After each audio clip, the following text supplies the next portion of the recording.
कल्याण डोंबिवली महानगरपालिकेच्या निवडणुकीच्या निकालाआधीच भाजप आणि शिवसेना महायुतीचे 20 उमेदवार बिनविरोध विजयी झालेले आहेत आणि या विजयी उमेदवारामध्ये अनेक ठाकरे गटाचे असतील, मनसेचे असतील उमेदवारांनी आपला उमेदवारी अर्ज आज मागे घेतला आहे आणि हा अर्ज मागे घेतल्यानंतर ज्या उमेदवारांना उमेदवारी दिली नाही किंवा ज्यांना उमेदवारी मागे घेण्यात लावलेले आहेत असे काही उमेदवार आपल्यासोबत आहेत आणि वरिष्ठांकडनं हा दबाव टाकल्याचा आरोप त्यांनी केला आहे। नेमका त्यांचा काय आरोप आहे हे जाणून घेऊया। सगळ्यात पहिले आपल्यासोबत आहेत डोंबिवलीचे शहर प्रमुख या ठिकाणी आहेत।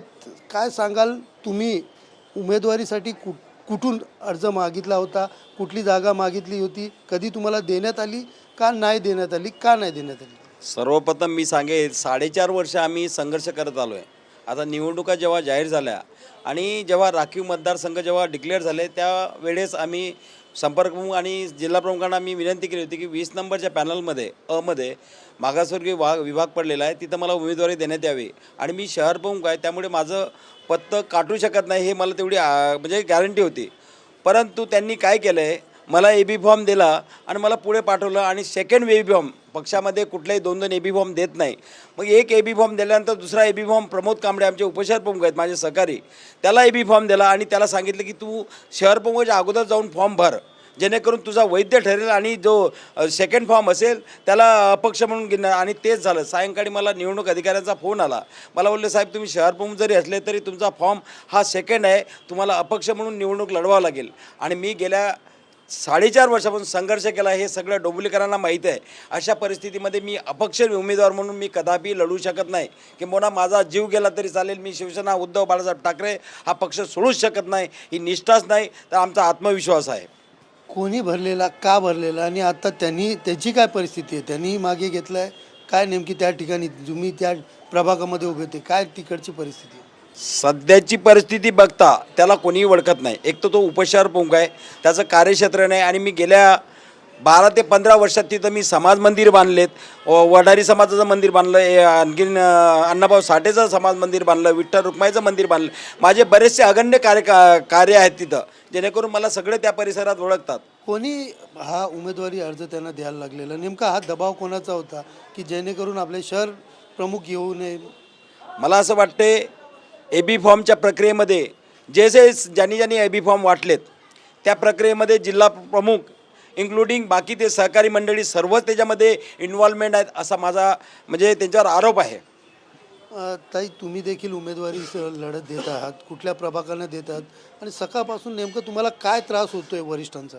नमस्कार, मी डॉक्टर उत्कर्षा कांबळे, मी 25 ब प्रभागातून उभी आहे, ठीक आहे। आणि आम्हाला ए बी फॉर्म आदल्या दिवशी देण्यात आलेला, माझा फॉर्म व्हॅलिड झाला आणि आज आम्हाला असा निरोप येतो आहे की उद्धव बाळासाहेबांच्या नावाखाली आमचा फॉर्म मागे घेण्याचा आम्हाला निरोप येतो आहे। आता प्रेझेंट सिच्युएशन बघता, जी पॉलिटिक्सची प्रेझेंट सिच्युएशन आहे ती बघता हे किती योग्य आहे? आमच्यावर असा जो प्रेशर येतोय हा किती योग्य आहे? कोण करतं प्रेशर? कोण करत होता फोन आणि काय काय सांगून करायचं? मला फोन आलेले नाही आहेत, माझे मिस्टर आहेत जे गेले कित्येक वर्षापासून ह्याच्यात सक्रिय आहेत, त्यांना फोन येत आहेत। तुम्हाला नेमके फोन आलेले, कोणाचे आलेले, काय सांगण्यात आलेलं? मला जिल्हा प्रमुखांचा फोन आला की त्यांनी सांगितलं की आपण युती धर्म पाळायचा आहे आणि आपल्याला युती धर्मामध्ये आपल्याला काही सीट आपण त्यांना सोडलेल्या आहेत, जे की आम्हाला पहिले सांगितलं होतं की फक्त 25 आणि 25 हा आपला आहे। 25 मध्ये आम्ही मनसेशी चर्चा चालू आहे। आम्ही जेव्हा विचारलं त्यांना की 25 मधला कुठला उमेदवार असणार आहे का, आम्ही दोघंच लढायचं आहे का, मनसेचा काही आपल्याबरोबर बोलणं झालं आहे का, तर आम्हाला नेहमी सांगण्यात आलं की आमची चर्चा चालू आहे फक्त, पण देण्यात काय आलं नाही। आणि नंतर कळतं की 29 तारखेला रात्री म्हणजे 30 तारखेला सकाळी मनसेने बाहेरचे उमेदवार आयात केले आणि त्यांना रात्रीच्या रात्री 3 ए बी फॉर्म वाटण्यात आले। कोण येते बाहेरचे उमेदवार? कुठल्या पक्षातले होते आणि त्यांना किती भाजप पक्षातले जे स्टँडिंग नगरसेवक होते 2, मनीषा दात्रक आणि शैलेश दात्रक, ज्यांना भाजप पक्षातनं विरोध होता, तर त्यांना तुम्ही मनसेतनं घेऊन त्यांना 3 उमेदवारी देण्यात आली, 3 तिकीट देण्यात आले। तुम्ही देखील निवडणुकीसाठी तिकडे गेलेत, मुलाखत देखील तुम्ही दिलेली आणि आज जी परिस्थिती आहे सगळे पार्टी घेतात, तुमचा फॉर्म म्हणजे तुम्हाला उमेदवारी का दिली नाही? नमस्कार, माझं नाव गायत्री जितेश पेडणेकर आणि 26 ब मधून मला उमेदवारी म्हणजे देण्याचं वचन दिलं होतं म्हणजे ते बोलले होते की तुम्हीच आहे, कारण आम्हीच इच्छुक तिकडे होतो, बाकी तिकडे इच्छुक कोणी नव्हतं. आम्हाला एबी फॉर्म वेळेवर नाही दिले. त्याच्यानंतर आम्ही अपक्ष भरला. त्याच्यात आम्हाला गायडन्स नीट न मिळाल्यामुळे आमची धावपळ झाली. त्याच्यामध्ये आमच्या फॉर्ममध्ये मिस्टेक झाली असावी, तर त्यांनी आमचा फॉर्म रिजेक्ट केला तिकडे. पण माझे जे अपोजिटला होत्या BJPच्या रंजना मितेश पेंडकर, तर त्यांच्या याच्यामध्ये मोठी चूक आहे. त्याच्यामध्ये लिहिलेलं की अपूर्ण, हे बघा मी तुम्हाला दाखवते. तुम्ही तिकडनं आता लढत होते किंवा नाही, किंवा पक्षांनी तुम्हाला पक्षांनी तुम्हाला दिली असती अधिकृत, तर तुम्ही या ठिकाणी त्या ठिकाणी राहिले असता. पक्षाने जर आम्हाला सांगितलं असतं आधीच की तुम्हाला पूर्ण तयारीत राहायचं आहे आणि तुम्हाला एबी फॉर्म आम्ही कन्फर्म देणार आहे, आम्हाला वेळेवर सांगण्यात आलं की तुम्हाला नाही देणार आहे. आणि पूर्व शिक्षण तयारी हे समोरच्या भाजपच्या याच्यात होतं. एकीकडे पाहिलं तर उमेदवार असतील किंवा या ठिकाणी जे मुलाखतीला गेले असतील, या सगळ्यांचा आक्रोश या ठिकाणी दिसतो. पदाधिकारी देखील आपल्यासोबत आहेत. काय सांगाल, या ठिकाणी ज्या पद्धतीचं डोंबिवलीचं वातावरण सुरू आहे, निवडणूक लागायच्या म्हणजे निकाल लागायच्या अगोदरच रिझल्ट बाहेर येते चाललेत आणि आमचा महापौर बसणार असा विश्वास ठाकरे बंधूंनी केलेला, मात्र आज त्यांचेच जे उमेदवार आहेत ते आपला कुठेतरी उमेदवारी पाठी घेताना दिसतात. खरं बघायला गेलं तर डोंबिवली कल्याणमध्ये जे निवडणुका जाहीर झाल्यानंतर BJPनी आणि शिंदे गटाने जी मला तू पकड तू मी तुला पकडतो अशी खेळी चालू केली. आणि खेळी चालू केल्यानंतर सगळ्या जनतेला आणि कार्यकर्त्यांना संभ्रमामध्ये ठेवलं. संभ्रमामधून ठेवल्यानंतर आयत्या 3 दिवसाचा अगोदर युती जाहीर केली. युती जाहीर केल्यानंतर आमचे उबाडाचे जे कोणी वरिष्ठ आहेत त्यांच्यावरती माझा आरोप आहे की जेणेकरून कोणालाही विश्वासात न घेता एक आखणी असते कोणत्याही इलेक्शनची, कोणत्याही निवडणुकीची आखणी करून त्याला कशी बांधणी करतात. प्रत्येक कार्यकर्त्याला तळागाळातला विचार विनिमय करून सर्व प्रत्येक वॉर्डाची रचना काय आहे, अ ब क ड, त्याच्या हिशोबाने कोण कोण उभा राहणार आहे. मनसेची युती झाली तर मनसेचे 2 कोण उभे राहणार आहेत, त्याची विचार विनिमय सगळ्या गोष्टीचा केलेला नाही, फक्त भोंगळ कारभार केलेला आहे. आणि त्याची फळं आज ह्या 4 वर्ष 5 वर्ष झाल्याचे निष्ठावंत कार्यकर्ते इथे लढतात आहे. आज लोकसभेला आपल्याला 4 लाख वोटिंग पडली. 4 लाख वोटिंग पडली असूनसुद्धाच BJPचे किंवा विरोधी पक्षाचे 20 जण निवडणूक बिनविरोधात जिंकतात. आज डोंबिवली आणि कल्याणची जनता संभ्रमामध्ये आहे की नक्की हे काय चाललं आहे. राजकारण नाही आहे, हे गजकरण आहे. ॲक्च्युली विषय असा झाला आहे की लोकशाही आणि संविधान धोक्यात आलेलं आहे. लोकशाही संविधान धोक्यात आलेलं तुम्ही म्हणतात, मात्र तुमचेच उमेदवार हे पाठी जातात, त्याला काय तुम्ही? त्याचंही तुम्हाला कारण सांगतो. उमेदवार मागे जातात आहे, उमेदवारांना संभ्रमामध्ये ठेवण्यात आले. वरिष्ठांनी फोन केले, सगळेच उमेदवार नाही, आता इथे पण उमेदवार आहेत उभे, ते ठामपणे लढणार आहेत आणि सगळ्या शिवसैनिकांचा पाठिंबा त्यांच्या जोडीला असणार आहे. पण त्याचा व्यतिरिक्त जे कोणी उमेदवार विकले गेले त्यांना मी विकले गेलेले बोलेन, पण ते विकले का गेले त्याचं पण विश्लेषण करणं गरजेचं आहे.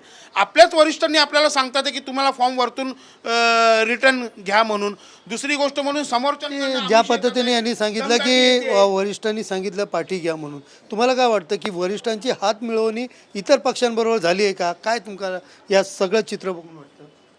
नक्कीच वरिष्ठांची हात मिळवणी झाली असेल, कारण की कालपासून सर्व वरिष्ठ पदाधिकाऱ्यांचे सर्व उमेदवारांना फोन जात आहेत की तुमचे फॉर्म मागे घ्या. आणि उद्धव साहेबांचं नाव घेऊन यांना शरम वाटली पाहिजे. उद्धव साहेबांचं नाव घेत आहेत की उद्धव साहेबांचा आदेश आहे सर्वांनी आपले फॉर्म माघारी घ्या. आणि त्याच्यानंतर आज सकाळपासून परत सर्वांना प्रेशराईज केलं जातं उद्धव साहेबांच्याच नावाखाली की तुम्ही तुमचे फॉर्म मागे घ्या. तसं होणार नाही. आता जे विकले गेले ते गेले, पण जे आता आहेत स्ट्रॉंग त्यांच्या पाठीशी पूर्ण पक्ष खंबीरपणे उभा राहील शेवटपर्यंत. पदाधिकारी म्हणून तुला काय वाटतं, ज्या पद्धतीने आपण शाखेत काम करतो अशा पद्धतीचं वरिष्ठच करत असेल तर तुमची काय भावना आहे, काय झालं पाहिजे? म्हणजे ही शाखा अशीच चालू राहिली पाहिजे? नाही बघा कसं आहे, जेव्हापासून फाटाफूट झाली तेव्हापासून आम्ही तळागाळापासून जे एक कार्यकर्ते जे आम्ही जोडलेले आहेत, आम्ही कसे जोडले आहेत आम्हाला आमचं माहिती. आम्ही एक माणूस कसं काय आम्ही करून आत्तापर्यंत इथपर्यंत पोचलेलो आहोत.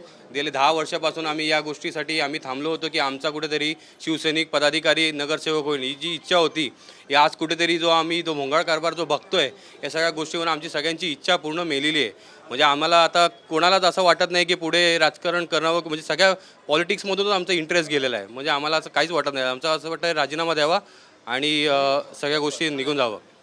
ताई, तुम्ही पण उमेदवारी घेतलेली, काय वाटतं आता जे चित्र चालू आहे, तुम्हालाही दबाव आलेला, कोणाचा फोन आलेला, काय नेमकं कारण? मला दबाव धमक्या कालपासूनच सुरू झाले होते. बरेच फोन आले, बरेच धमक्या आल्या मला. त्यांनी सांगितलं की फॉर्म तुमचा मागे घ्या. पण इतरांच्या धमक्यांना आम्ही घाबरत नाही. पण जेव्हा आमचेच पक्षश्रेष्ठी आम्हाला सांगतात की काल मला बोलवलं मातोश्रीवर, 5 तास आम्हाला बसवून ठेवलं तिथे, आम्हाला कशासाठी नेलं, काय नेलं जिल्हाप्रमुखांनी आम्हाला काही माहिती नाही. 5 तास बसून आल्याच्या नंतर आम्हाला बोलतात नाही नाही आता निघा, तुम्ही कामाला लागा, प्रचाराला लागा. आम्ही तसेच निघालो, कामाला लागलो, प्रचाराला लागलो. आणि आज सकाळी त्यांचा मला फोन येतोय की तुम्हाला पक्षाकडून आदेश आहे की तुम्ही माघार घ्यावी. मग आम्हाला एबी फॉर्म दिलेच कशाला? जर पक्षाकडून माघार घ्यायची होती तर आम्हाला कोणत्या पद्धतीने आज आम्ही एवढा वेळ देतोय, कष्ट करतोय, आम्ही इकडच्या ज्या पक्षासाठी जी बांधणी करतोय, मग याचा उपयोगच काय झाला जर वरचेच काय नाव आहे त्या जिल्हा प्रमुखाचं आणि जेवढ्यांना फोन आले, किती जणांना त्यांचे फोन आलेत आणि नेमकं काय कारण सांगितलं मागे घेण्याचं? काल आम्हाला ज्या ह्याच्याने मातोश्रीवर बोलवण्यात आलं, मी होते, आमच्या इतर उमेदवार होत्या, तर तिथे 5 तास आम्हाला जे बसवून ठेवलं, जिल्हा प्रमुख आहेत तात्या माने, त्यांनी आम्हाला 5 तास. आणि विशेषतः मी हे सांगेन की एका घरात त्यांनी 2-2 तिकीट दिल्या आणि आमची तिकीटं कापण्याचा पूर्ण प्रयत्न केला. याचं तर कापलंच गेलं, कारण की काय बरेच उमेदवार असे होते की खरंच ते माघार घेणारे नव्हते, पण त्यांना त्यांचं तिकीट कापलं गेलं. आणि आज ती जे आमचे निर्भय आणि निर्भीड होते ते मागे राहिले आणि जे माघार घेणारे होते त्यांना त्यांनी पुढे ढकललं. वरिष्ठांना या सर्व प्रकरणात काय तुम्ही सांगितलेलं का आणि आता पुढची भूमिका काय असेल? त्यांच्यावर कारवाई व्हावं याची मागणी करा. नक्कीच त्यांच्यावर कारवाई व्हावी ही माझी नक्कीच इच्छा आहे. आणि ह्याच्याबद्दल ह्याची दखल स्वतः साहेबांनी घ्यावी. आम्ही हे जे बांधलंय शिवबंधन, ते शिवबंधन पाठी सरकायला किंवा माघार घ्यायला नाही बांधलेलं आहे. एकंदरीत पाहिलं तर कार्यकर्त्यांचा रोष या ठिकाणी दिसतोय. इच्छुक उमेदवार जे आहेत ते देखील या ठिकाणी करतात. कुठेतरी वरिष्ठांकडनं दबाव आणून, म्हणजे आपण आजपर्यंत आरोप लावला आहे की शिवसेना भाजप असेल किंवा एकनाथ शिंदे यांची शिवसेना असेल, यांच्या वरिष्ठांकडनं यांना दबाव येत असेल. मात्र स्वतःच्या पक्षाच्या वरिष्ठांकडनं हा दबाव आल्याने कुठेतरी त्यांच्यावरती देखील हात मिळवणी केली का, अशा प्रकारचे प्रश्नचिन्ह उपस्थित करत अशांवरती कठोर कारवाई व्हावी अशी देखील मागणी आता हे पदाधिकारी कार्यकर्त्यांनी उमेदवारांकडनं केली जात आहे.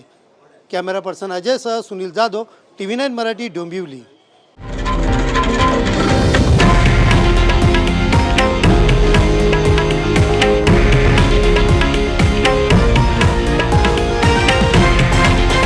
हे आहे देशातील नंबर 1 न्यूज नेटवर्क आणि आपण पाहत आहात TV9 मराठी, एकमेव.